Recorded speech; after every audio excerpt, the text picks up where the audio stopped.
Is speaking in an unknown tongue proof of the Holy Ghost within? Let me give a little warning here. I'm going to break my long-standing rule of never using Greek in an argument. However, I'm not going to quote any Greek. Huh? Many in Christianity profess that it is proof that they have the Holy Ghost, that they're filled with the Holy Ghost within. Some go so far as to say that if one does not speak in an unknown tongue, they do not have the Holy Ghost at all, and are therefore not even saved. This verse is often quoted by those who promote the idea that speaking in an unknown tongue is proof of the Holy Ghost's work within the believer. 1 Corinthians 14:2. For he that speaketh in an unknown tongue speaketh not unto men, but unto God.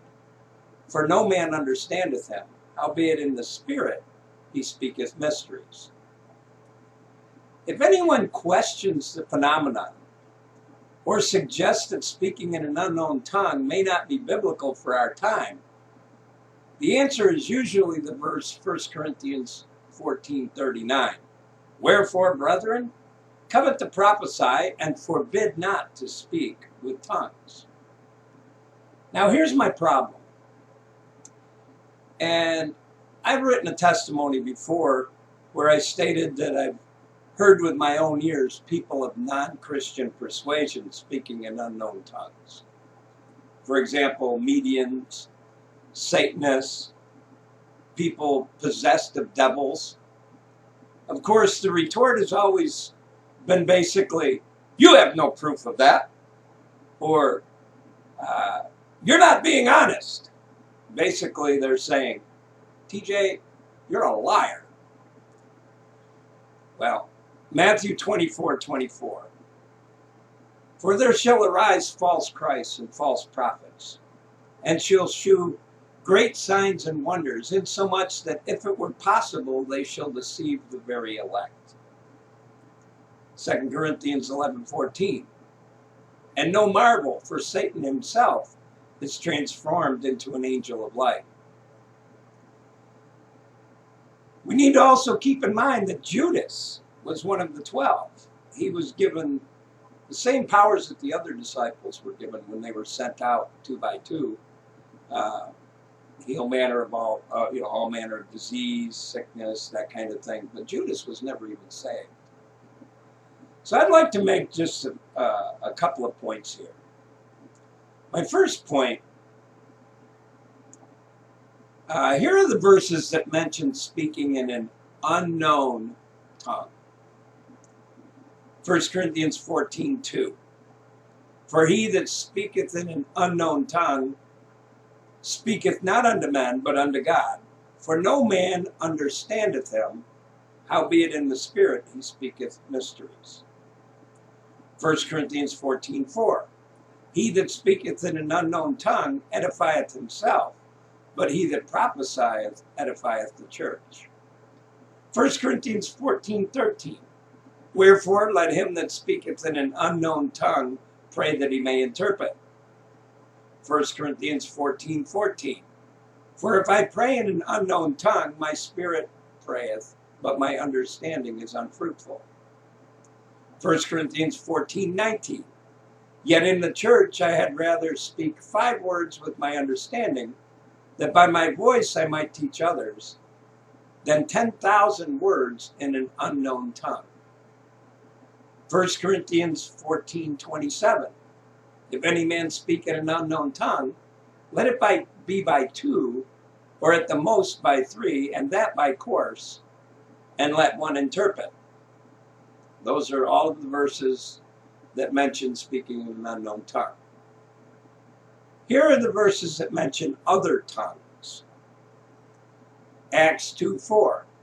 And they were all filled with the Holy Ghost, and began to speak with other tongues as the Spirit gave them utterance. 1 Corinthians 14:21. In the law it is written, with men of other tongues and other lips will I speak unto this people, and yet for all that will they not hear me, saith the Lord.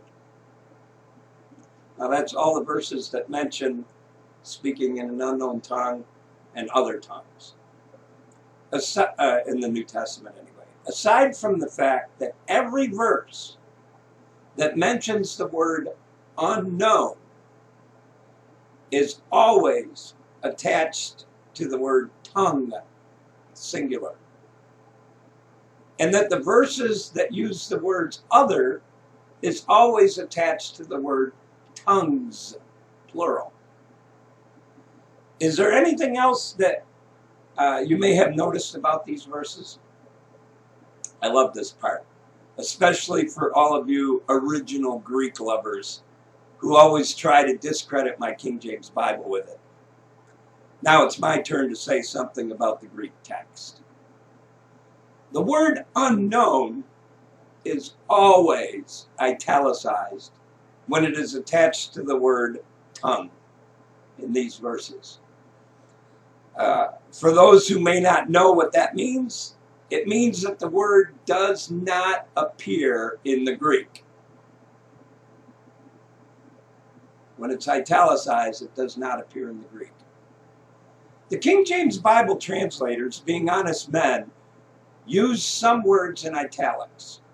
Italicized words are words that they needed to add to the text in order to translate the Hebrew and Greek into English text and make it clear to the understanding.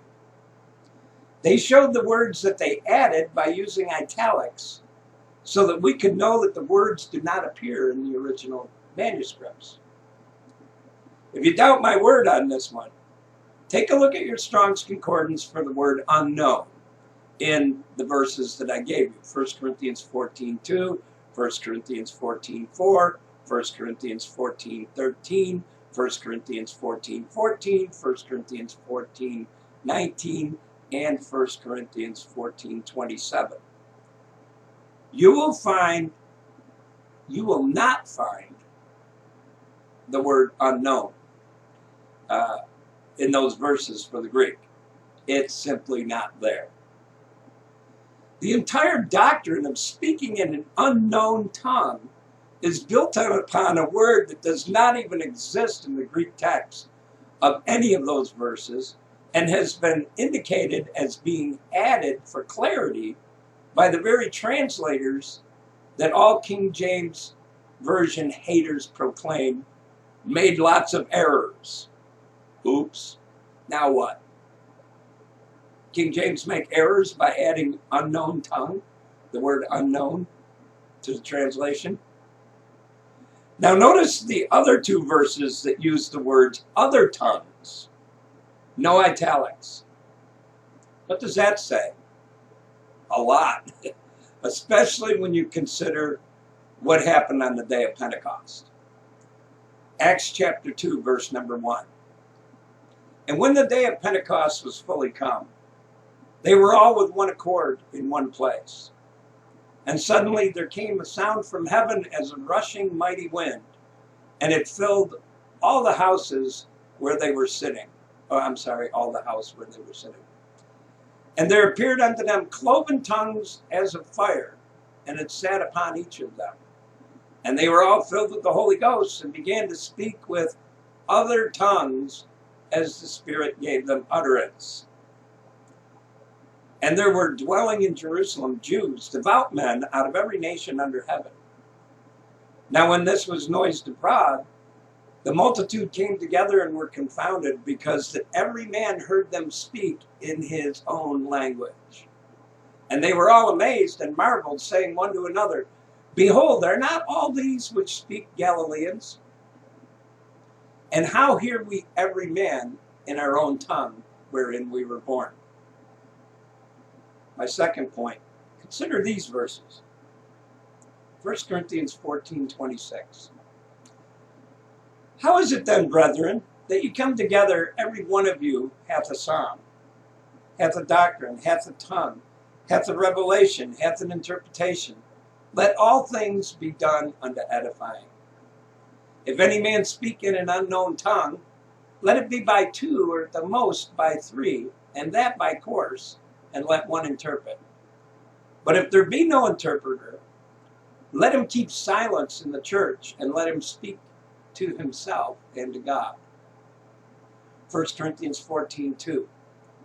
For he that speaketh in an unknown tongue speaketh not unto men, but unto God. For no man understandeth him. Howbeit in the Spirit he speaketh mysteries. If an unknown tongue is truly unknown, a heavenly language of angels, how could one interpret it?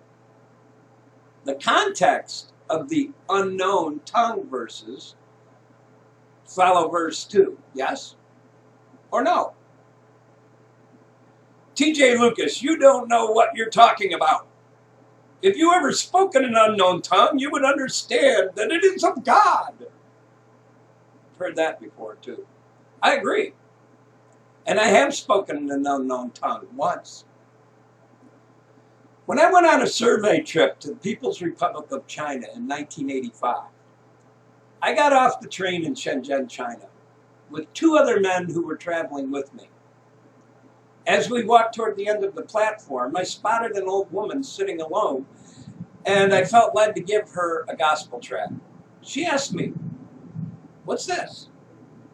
I told her, "It tells of Jesus Christ and his gift of salvation to all who will receive it." And her response was, "Oh, I've heard of him. He's a Christian God, right?" Well, to make a long story short, a half-hour conversation followed. And when all was said and done, she didn't accept Christ. But she agreed to ask him to reveal himself to her if he was real before going to bed. Now here's the interesting part. As my friends and I left her, and we turned to go across the street to the International Hotel, the two men that were with me from my church were pretty confounded. "How'd you do that?" one of them asked me. "Yeah," the other said, "I didn't know that you understood Chinese." Well, I didn't. I hadn't learned Chinese yet. It was my first trip over. Not a single word. I had spoken to her in English throughout the entire conversation, while she spoke in Mandarin Chinese to me. Yet we both understood every word. And we were unaware that we were even speaking in our own languages. Acts 2:7. And they were all amazed and marveled, saying one to another, "Behold, are not all these which speak Galileans? And how hear we every man in our own tongue wherein we were born?" So here's the last thing. There is indeed a movement in Hawaii. When I lived in Hawaii,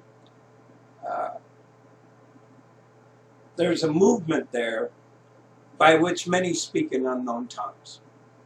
We saw them all the time. Here's a greeting from one on her website. "Greetings, beloveds. Welcome to the Art of Illumination site. My name is Sakrina Sims, affectionately known as Sunny. I have been blessed to receive multi-dimensional layers of encoded light language that manifests in the form of written and spoken codes. I am an emissary of the feminine Christ and have been given high initiations of the Solar Sophia, the illuminated one. My work extends through all parts of Gaia, G-A-I-A, the galaxy and the cosmos. It is my great joy to share my gifts for the evolution of humankind at the dawning of this great age." Does speaking in an unknown tongue prove one is filled with the Holy Ghost? I think not. Thanks for listening.